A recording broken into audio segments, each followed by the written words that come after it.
안녕하세요, 김호준입니다. 에버랜드 사건의 경우는 삼성 계열사와 투자자들만 손해를 본 사건입니다. 예. 즉 에버랜드의 주주들입니다, 이 사람들이. 예. 근데 이번 사건의 경우를 보면 2,100만 명이 넘는 국민연금 가입자 전체가 잠재적인 손해자가 됐단 말입니다. 손해를 봤단 말입니다. 맞죠. 그 수법을 보더라도 단순히 그 삼성그룹 내부의 문제로 해치운 게 아니라 뇌물 공여까지 해가면서 국가기관을 총동원했다 이겁니다.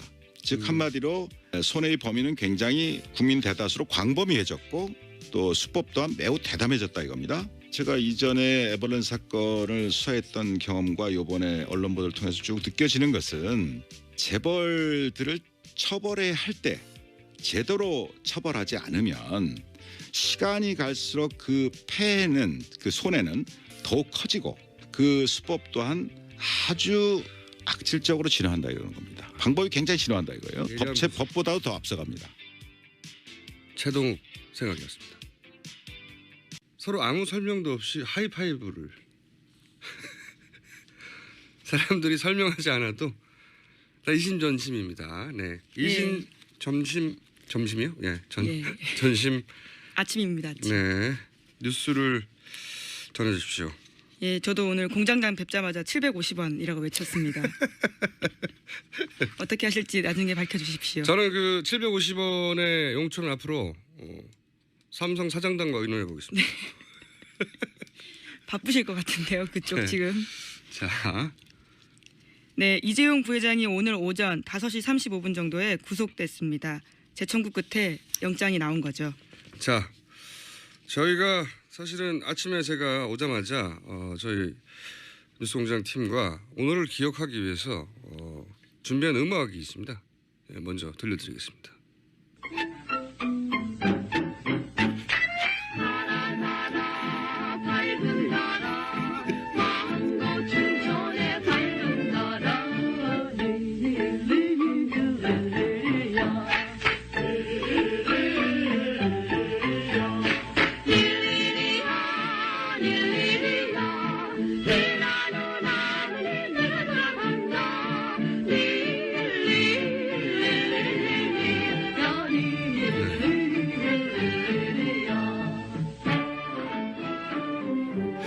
이 1953년에 네네. 무려 64년 전에 결성된 김 시스터라고 들어보셨습니까? 네, 김 시스터의 축하 공연 닐리리아 한국 최초의 걸그룹이고요. 네, 1959년 미국에 진출한 김 시스터스, 예, 미국에 진출했다고요? 네, 원조 한류네요. 네. 예. 하지만 이제 학계에서는 한국 최초의 걸그룹이 아닐 수도 있다. 네. 학계에서는 논쟁이 있습니다. 저고리 시스터스가 먼저 있었다고 하는. 아, 예. 저고리 시스터스. 좀 듣자마자 이 압도적 장명 센스. 저고리 시스터스. 예. 상상력을 자극하는 어필 포인트가 있어요. 섹스 어필하다. 어쨌든 그런 학계 논란은 있지만 통설은 이 김 시스터스입니다. 네. 이분들이 숙자, 애자, 민자 세 분으로 구성됐고 왜 이 음악을 틀었느냐? 예. 물론 이제 제 마음을 가장 음성학적으로 잘 표현한 닐리리아, 니나노, 예. 이 가사가 들어있기도 하지만 최소한 박정희 대통령과 공모했던 1966년의 사카린 밀수 사건. 네, 그렇죠. 네, 그때는 이병철 회장이 구속됐어야 하는 거거든요. 그리고 그때 박정희 대통령과 공모했다는 게 아들에 의해서 나중에 자선에서 밝혀졌죠. 네, 이맹희 씨가 그런 네. 사실을 밝혔죠. 대통령과 삼성 회장이 공모하여 밀수했어요 그때. 하지만 구속되지 않았죠. 그러니까 이 삼성 일가의 법적 단죄는 최소한 50년 전에 이루어져야 했던 게 반세기 동안 지연됐던 겁니다. 예, 반세기 동안 지연됐던 정의였기 때문에 50년 전에 축하 공연을 저희가 들려드렸습니다. 김 시스터스에게 감사드리고요. 네. 그리고 혹시 저고리 시스터스에서 자세히 아시는 분들이 있으면 저한테 이 논란을 끝낼 수 있도록 정보 부탁드립니다. 네. 저고리 시스터스 이 이름을 가진 그룹이 다시 나와야 된다고 봅니다. 저는. 자, 제가 개인적으로 이런 500원짜리 내기를 잘해요. 네네. 잘해서 잃어본 적이 없습니다. 거의. 농담이 아니고. 예를 들어서 MBC 나는 가수다 방송 크게 화제가 됐을 때 1등 맞추는 거 가지고 화제가 많이 됐잖아요. 네. 제가 그때 윤도현 씨 방송에 나가고 있었는데 딱 한 번을 제외하고 다 맞췄어요. 1등을. 그러셨어요. 네. 예, 예. 이거는 뭐 신기 이거 상관이 없고 원래 원래 그 투표를 했었잖아요. 현장에서.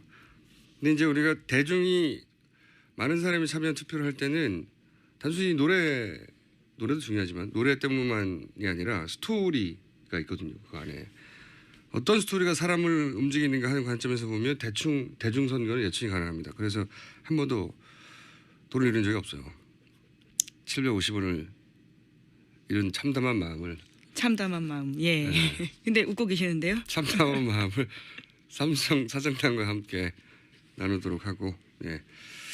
자, 이 대목에서 한정석 판사는 왜 이런 판결을 내렸을까요?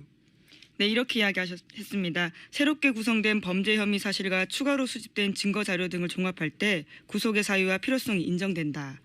아직 언론에 나오지 않은 것 같은데 이제 풀된 건가요? 네네. 오늘 새벽에 영장 관련된 뉴스를 전하면서요. 이렇게 법원에서 알렸습니다. 그렇군요. 이건 이제 그 소위 법원 출입 기자들 사이에 풀된 내용 제가 먼저 알려드렸고요. 예.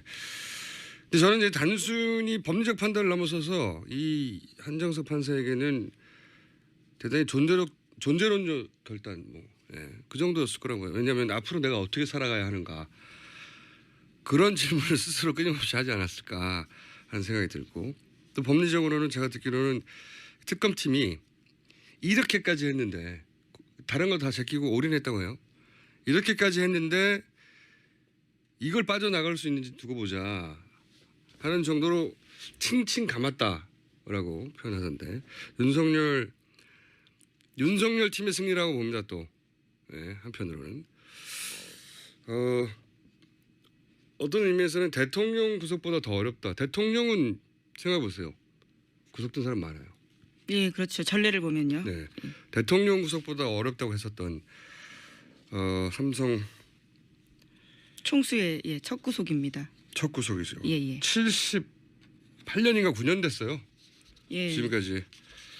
자, 이 대목에서 저하고 내기를 했었죠.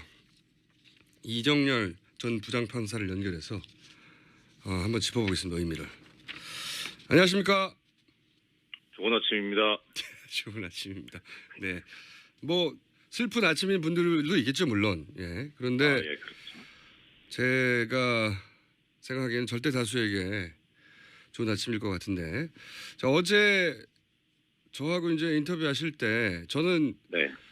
이거는 이때까지 79년의 역사를 볼 때 기각될 가능성이 높지만 윤석열 팀이 워낙 칭칭 감아서 20% 정도 가능할 거라고 본다 하셨는데 그 부장 판사님도 어렵지만 이러저러한 징후 때문에 한 40% 정도는 가능하지 않겠나 이렇게 네. 하셨잖아요.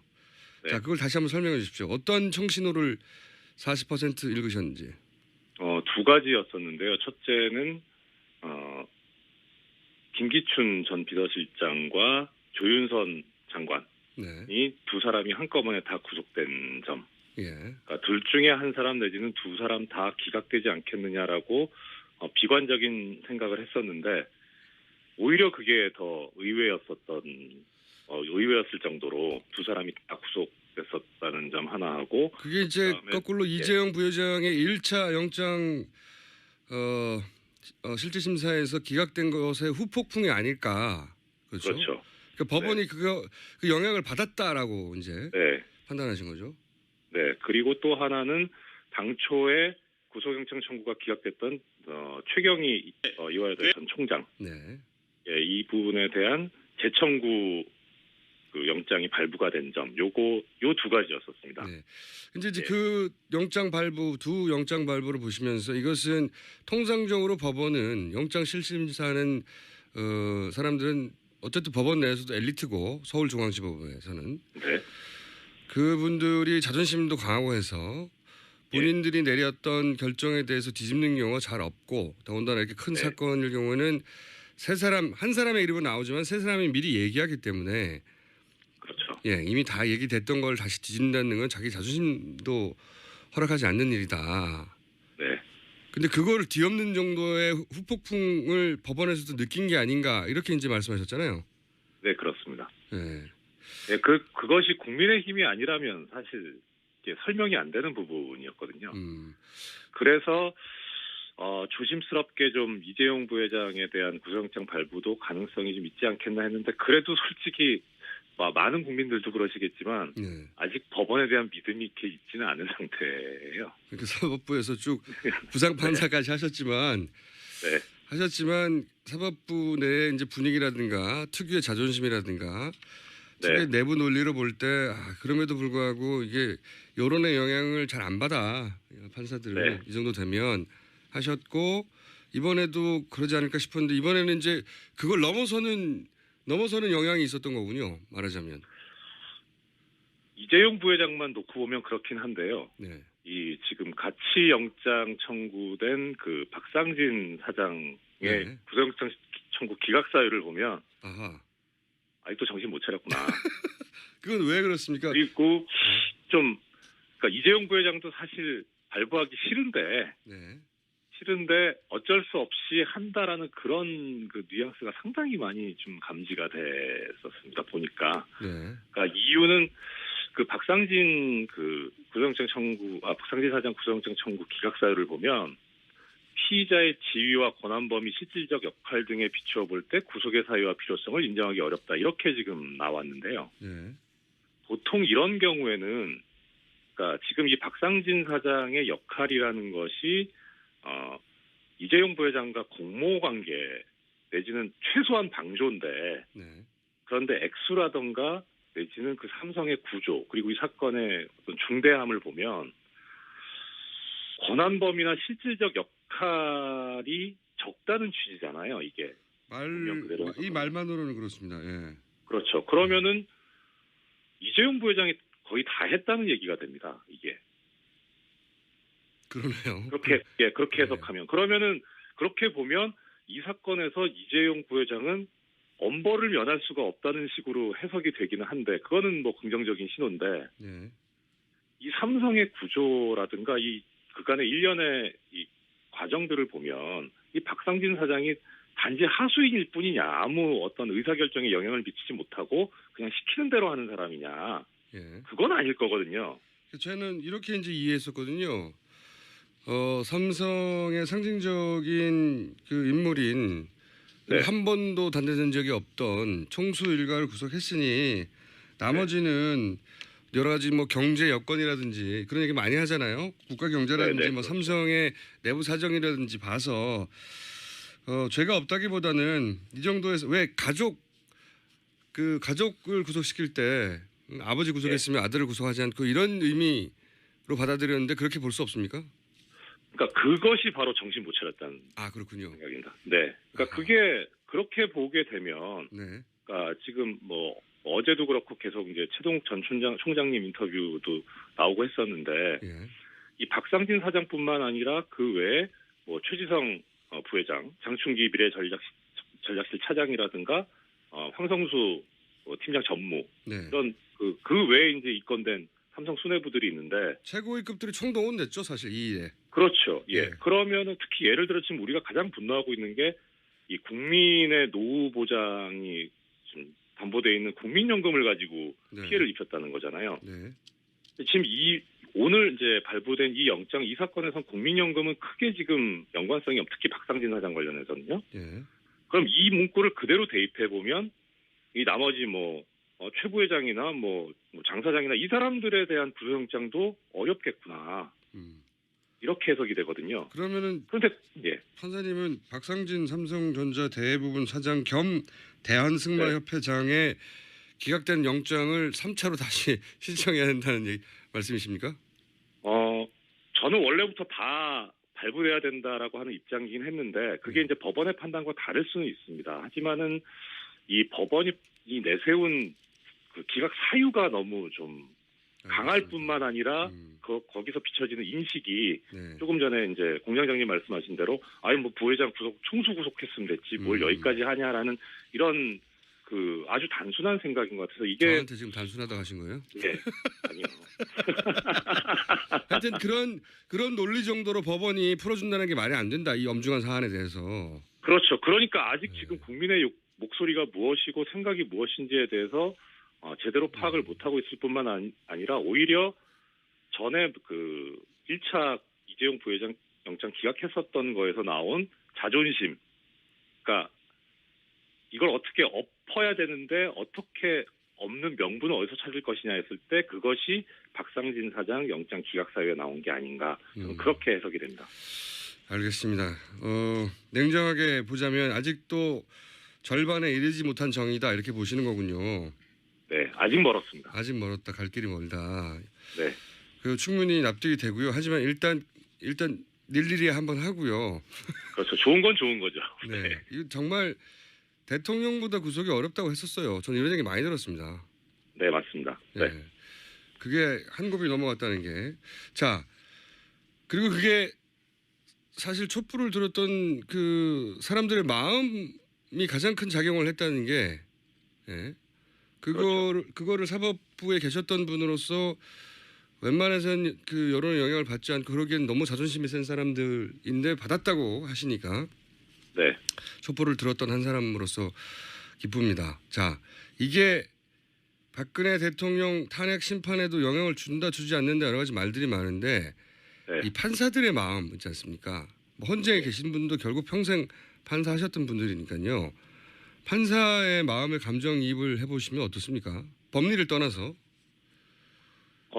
이 사건 자체는 탄핵 심판에 영향이 없을 겁니다. 그러니까 네. 1차에 그 이재용 부회장 영장 기각됐을 때도 이게 탄핵 심판에 영향이 없듯이 네.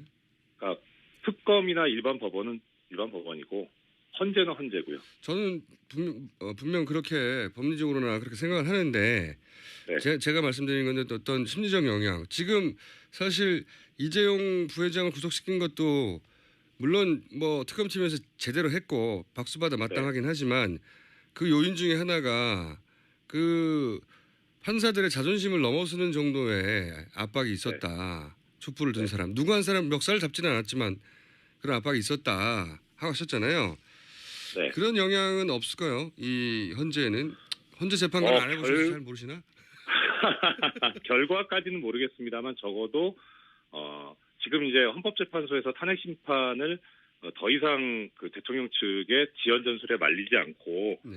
신속하고 엄정하게 처리하겠다는 뜻을 표명을 했지 않습니까? 예. 그 의지에는 좀 탄력을 받고 어떤 동력이 될 수는 있을 거로는 생각하는데 결과에 영향을 미치는 저는 결과는 어차피 8대 0으로 인용이라고 생각하고 있거든요. 천하 없어도. 그것이 이제 법을 공부하신 분들은 대부분 그렇게 생각하시던데 네. 정치를 오랫동안 하신 분들은 또 그렇게 생각하지 않는 경우도 있어요. 그렇죠. 예. 네. 막 그런 말씀들 많이 하시더라고요. 예. 법으로야 네. 그런데 이게 이제 헌재가 정치 재판인데 정치적 영향을 받지 않을 수 없는데 정치권에 있는 분들은 탄핵의 대상이 된 세력이 가만히 있다는 건 상상할 수 없다. 뭐 이런 얘기 하도 많이 하니까요. 그렇죠. 네. 오늘 여기까지 하겠고요. 네. 네, 주변 분들하고 하이파이브 많이 하시기 바랍니다. 감사합니다. 예.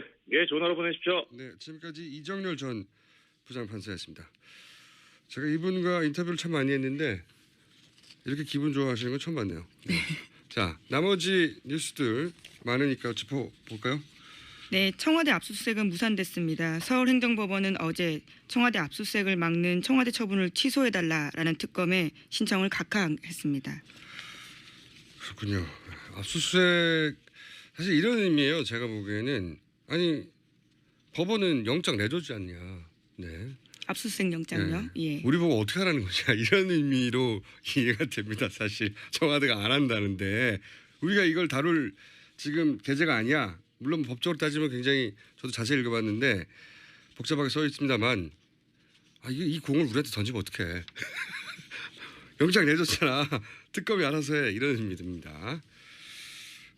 압수수색 못하겠군요. 이 압수수색을 위해서 필요하다고 그 통화 기록들 네, 차명폰 통화 네, 기록이었죠. 그러니까 특검에서는 특정했다고 했죠. 이 폰과 이 폰, 이 번호와 이 번은 최순실과 박근혜 대통령이 통화한 것이고 횟수를 다 특정하였다고. 그래서 이 폰을 찾아야 되겠다고 이런 이유도 내세웠는데 일단 압수수색은 안 될 것 같고, 압수수색이 안 될 뿐만 아니라 대통령 대면 수사도 사실은 대면 수사의 필요성이 더 커졌단 말이에요. 이제 네, 그렇죠. 뇌물을 준 사람으로 특정이 됐고 받은 사람이 이제 박근혜 대통령이 되는 거잖아요. 이렇게 되면. 예, 그 혐의가 상당 부분 소명이 됐다라고 법원에서 판단하고 있기 그러니까요. 때문에요. 그러니까 준 사람은 잡혔고 이제 네. 받은 사람을 수사하는 필요가 분명히 특검 수사 종료되기 전에 필요한데 안 한다고 했지 않습니까? 대면 수사. 네. 청와대에서는 주기적으로 할 거라고 아직도 뉴스가 찾아보면 나옵니다만은 안 합니다. 자, 이렇게 되면 이제 특검을 연장해야 된다는 국민들의 목소리는 더 높아질 텐데, 그죠? 네, 그래서 특검도요 공식적으로 수사기간 연장 신청서 냈습니다. 그런데 황교안 권한대행 쪽에서는요 그런 것들을 받긴 했지만 아직까지 현 시점에서는 구체적인 답변을 내놓기는 힘들다라고 말하고 있습니다. 이게 언론도 이게 그 포인트를 바꿔야 돼요. 왜냐하면 애초에 이 특검의 법안을 여야가 합의할 때 처음부터 100일을 냈거든요. 근데 당시 지금은 자유당, 이전 새누리당이 요청을 했어요. 70 플러스 30으로 가자. 그래서 그러면 70에서 끝내려고 하는 그런 어떤 꼼수 아니냐 했을 때 아니다. 이것은 일단 당내에 동의를 얻기 쉽게 하기 위함일 뿐이지 연장 신청을 하면 당연히 연장을 해주는 것으로 합의하고 시작한 거예요. 여야가. 그러니까 합의가 된 겁니다. 이거를 법리적으로 지금부터 따져봐야 하기 때문에 좀 기다려봐라 라고 대답할 게 아니거든요. 지금 구체적 답변을 내놓기 힘들 이유가 없어요. 애초에 합의한 대로 연장해 주겠다고 해야 하는 게 답인데 왜 연장해 주지 않을 가능성을 남겨두는 거죠? 라고 물어봐야 되는 거죠. 그 이전에 합의로 돌아가시면 그렇습니다. 그러니까 기자분들도 질문을 할 때 왜 안 될 수도 있는 가능성이 있는 것처럼 얘기하는 거죠? 원래 합의했는데 이렇게 물어봐야 되는 겁니다. 안 해줄 것 같죠? 이러는 거 보면. 야, 특검 저는 이제 아침에 뉴스를 보다가 이 특검은 1년간 가야 되겠다. 이 특검에게 1년을 맡기면 오랫동안 해결하기 힘들었던 문제들 근본적으로 해결될 수 있겠다고 생각했는데 1년이 아니라 30일도 안 해줄 것 같은 상황이긴 합니다. 이걸 어떻게 풀어낼지 야권에서는. 다음 뉴스는요? 네, 어제 헌법재판소가 탄핵 심판 변론을 2월 24일에 끝내겠다 이렇게 밝혔습니다. 알겠습니다. 그러니까요 3월 둘째 주까지 선고가 나올 것으로 보입니다. 자, 그건 또 두고 보기로 하고요. 시간이 많이 됐고 그래서 제목 정도 몇 가지 짚어볼까요? 네, 말레이 경찰이 어제 밝힌 내용인데요. 김정남 암살에 가담한 6명이 특정 국가의 정보기관에 소속된 공작원은 아닌 것으로 보인다고 이야기했습니다. 제가 사실은 첫날부터 얘기했지 않습니까? 네. 이거 우리 국정원에서는 그리고 TV 조선에서는 단정하고 일본의 북한의 공작원이다라고 했는데 국적도 밝혀지고 있고 너무 이상하고 부자연스럽다. 무슨 택시를 타고 도망가냐. 훈련된 게다가 훈련된 스파이들이 얼굴을 다 드러내놓고 네, CCTV의 상당 잡히고 부분 다시 돌아오고 그래서 그런 얘기도 했었어요. 제가 이 사람들은 상대가 김정남이었는 것도 몰랐을 수 있고 그리고 이 사람들은 고용된 사람인 것 같고 그 고용주들이 누군지 밝혀도 또 한 번 쿠션을 먹고 그 뒤에 그 소위 이 두 번째 고용주들 있을 수 있다 이렇게 생각이 들어요. 저는 이 사건이 명명백백하게 밝혀질 가능성은 대단히 낮다고 보고요. 예. 여하간 첫날 TV조선과 그 다음날 아침에 국정원이 했던 여러 가지 정보 보고들 또 특종들은 말이 안 되는 걸로 지금 밝혀지고 있습니다. 그렇다고 가장 뒤에 북한이 없다는 얘기가 아니라 그런 단정이 아니라 애초 TV조선과 그리고 우리 정보 당국이 그리고 언론들이 호들갑 떤 것과는 거리가 멀게 지금 그림이 그려지고 있습니다. 예. 나오자마자 독침 맘살, 북한 공작원 막 떠들어댔습니다만. 자, 이 뉴스는 저희가 계속 다뤄가긴 하겠지만 사실은 우리 전 국민이 주목할 뉴스는 아닙니다. 현재 가장 1순위로. 다음 뉴스는 제목 하나 정도 더. 네. 네, 어제 형사법정에서요. 박 대통령과 정호성 전 비서관 사이의 전화통화 내용이 일부 공개됐는데 박 대통령이 총리 담화 내용 어떻게 됐냐라고 물어보니까 정호성 전 비서관이 선생님과 상의했다 이렇게 이야기는 하는 내용입니다. 허를 찌르는 뉴스가 또 나왔네요. 총리 담화를 네. 본인의 내용뿐만 아니라 총리 담화도 네, 그러자 박 대통령이 네네 이렇게 답했다고 합니다. 여기서 선생님은 물론 최순실이고. 예, 그렇죠. 네. 야, 이런 뉴스를 보고도 주말에 박 대통령은 아무런 죄가 없다고 성조기와 이런 거 들고 나오시는 분, 성조기 하니까 또 생각났네요. 이재용 부회장 영장 실질 심사하는데 들어가는데 성조기 들고 왔어요. 또 그분들이. 예, 법원 앞에서 이재용 부회장하고 성조기가 무슨 상관입니까, 진짜. 근데 그 뉴스 그 사진 보고 정말 황당했는데 거기 이재용 부회장과 성조기라니요. 정말 황당합니다. 여하간 성조기를 들고 나가시는 분들은 제 방송을 안 들을 것 같긴 한데 총리 담화도 대통령이 최 선생하고 상의했답니다. 네, 이렇게 녹취가 나왔네요.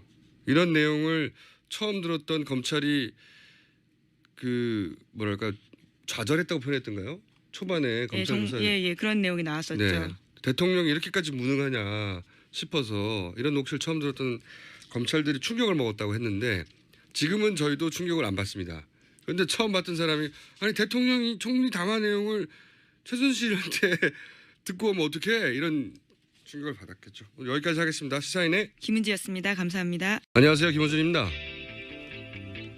에버랜드 사건의 경우는 삼성 계열사와 투자자들만 손해를 본 사건입니다. 예. 즉 에버랜드의 주주들입니다. 이 사람들이. 예. 근데 이번 사건의 경우를 보면 2,100만 명이 넘는 국민연금 가입자 전체가 잠재적인 손해자가 됐단 말입니다. 손해를 봤단 말입니다. 맞죠. 그 수법을 보더라도 단순히 그 삼성그룹 내부의 문제로 해치운 게 아니라 뇌물 공여까지 해가면서 국가기관을 총동원했다 이겁니다. 즉 한마디로 손해의 범위는 굉장히 국민 대다수로 광범위해졌고 또 수법 또한 매우 대담해졌다 이겁니다. 제가 이전에 에버랜드 사건을 수사했던 경험과 이번에 언론 보도를 통해서 쭉 느껴지는 것은 재벌들을 처벌해야 할 때 제대로 처벌하지 않으면 시간이 갈수록 그 폐해는 그 손해는 더욱 커지고 그 수법 또한 아주 악질적으로 진화한다 이러는 겁니다. 방법이 굉장히 진화한다 이거예요. 법보다도 더 앞서갑니다. 최동욱 생각이었습니다. 서로 아무 설명도 없이 하이파이브를 사람들이 설명하지 않아도 다 이심전심입니다. 네, 이심 점심이요? 예, 전심 아침입니다. 아침. 네, 뉴스를 전해주십시오. 예, 저도 오늘 공장장 뵙자마자 750원이라고 외쳤습니다. 어떻게 하실지 나중에 밝혀주십시오. 저는 그 750원의 용돈을 앞으로 부탁드립니다. 네. 저고리 시스터스 이 이름을 가진 그룹이 다시 나와야 된다고 봅니다. 저는. 자, 제가 개인적으로 이런 500원짜리 내기를 잘해요. 네네. 잘해서 잃어본 적이 없습니다. 거의. 농담이 아니고. 예를 들어서 MBC 나는 가수다 방송 크게 화제가 됐을 때 1등 맞추는 거 가지고 화제가 많이 됐잖아요. 네. 제가 그때 윤도현 씨 방송에 나가고 있었는데 딱 한 번을 제외하고 다 맞췄어요. 1등을. 그러셨어요? 네. 예. 이거는 뭐 신기 이거 상관이 없고 원래 원래 그 투표를 했었잖아요. 현장에서 근데 이제 우리가 대중이 많은 사람이 참여한 투표를 할 때는 단순히 노래도 중요하지만 노래 때문만이 아니라 스토리가 있거든요. 그 안에 어떤 스토리가 사람을 움직이는가 하는 관점에서 보면 대중 선거는 예측이 가능합니다. 그래서 한 번도 돈을 잃은 적이 없어요. 750원을 이런 참담한 마음을 예. 네. 근데 웃고 계시는데요. 참담한 마음을 삼성 사장단과 함께 나누도록 하고, 예. 자, 이 대목에서 한정석 판사는 왜 이런 판결을 내렸을까요? 네, 이렇게 이야기했습니다. 새롭게 구성된 범죄 혐의 사실과 추가로 수집된 증거 자료 등을 종합할 때 구속에 네. 학계에서 논쟁이 있습니다. 저고리 시스터스가 먼저 있었다고 하는. 예. 저고리 시스터스. 좀 듣자마자 이 압도적 장명 센스. 저고리 시스터스. 예. 상상력을 자극하는 어필 포인트가 있어요. 섹스 어필하다. 어쨌든 그런 학계 논란은 있지만 통설은 이 김 시스터스입니다. 네. 이분들이 숙자, 애자, 민자 세 분으로 구성됐고 왜 이 음악을 틀었느냐? 예. 물론 이제 제 마음을 가장 음성학적으로 잘 표현한 닐리리아, 니나노 예. 이 가사가 들어있기도 하지만 최소한 박정희 대통령과 공모했던 1966년의 사카린 밀수 사건. 네, 그렇죠. 네, 그때는 이병철 회장이 구속됐어야 하는 거거든요. 그리고 그때 박정희 대통령과 공모했다는 게 아들에 의해서 나중에 자서전에서 밝혀졌죠. 네, 이맹희 씨가 그런 네. 사실을 밝혔죠. 대통령과 삼성 회장이 공모하여 밀수했어요 그때. 하지만 구속되지 않았죠. 그러니까 이 삼성 일가의 법적 단죄는 최소한 50년 전에 이루어져야 했던 게 반세기 동안 지연됐던 겁니다. 예, 반세기 동안 지연됐던 정의였기 때문에 50년 전에 축하 공연을 저희가 들려드렸습니다. 김 시스터스에게 감사드리고요. 네. 그리고 혹시 저고리 시스터스에서 자세히 아시는 분들이 있으면 저한테 이 논란을 끝낼 수 있도록 정부 삼성 사장단과 의논해 보겠습니다. 바쁘실 것 같은데요, 그쪽 네. 지금. 자, 네, 이재용 부회장이 오늘 오전 5시 35분 정도에 구속됐습니다. 재청구 끝에 영장이 나온 거죠. 자, 저희가 사실은 아침에 제가 오자마자 저희 뉴스공장 팀과 오늘을 기억하기 위해서 준비한 음악이 있습니다. 예, 먼저 들려드리겠습니다.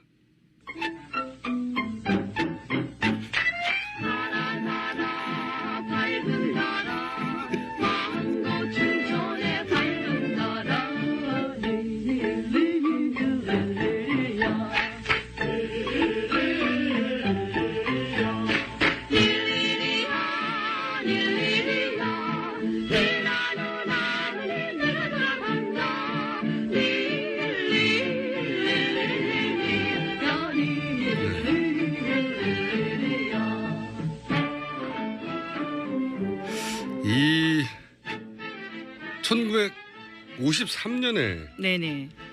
무려 64년 전에 결성된 김 시스터라고 들어보셨습니까?